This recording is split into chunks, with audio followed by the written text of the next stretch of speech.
একদিন পিটার দেখতে পেল মাঠের উপর দিয়ে জমকালো পোশাক পরে ঘোড়ায় চড়ে তলোয়ার হাতে কে যেন আসছে। পিটার বলল, এই মাটি করেছে, রাজা আসছে। পিটার দৌড়ে তার বোনকে বলল, ভাতের হাঁড়িটা উনুনে চড়িয়ে দাও, ফুটতে থাকুক। এই বলে সে একটা ভাঙা শিলের ওপর হিজিবিজি কী সব লিখতে বসল। তারপর যেই রাজামশাই তার বাড়ির সামনে এসেছেন, অমনি সে ফুটন্ত ভাতের হাঁড়িটাকে সেই শিলের ওপর বসিয়ে বিড়বিড় করে কী সব বলতে বলতে ভাতটাকে কাঠি দিয়ে নাড়তে লাগলো। রাজামশাই বললেন, এ আবার কি?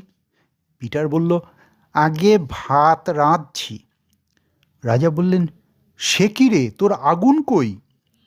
পিটার জোর হাতে বলল, মহারাজ, আমরা গরিব মানুষ, আগুন টাগুন কোথায় পাবো?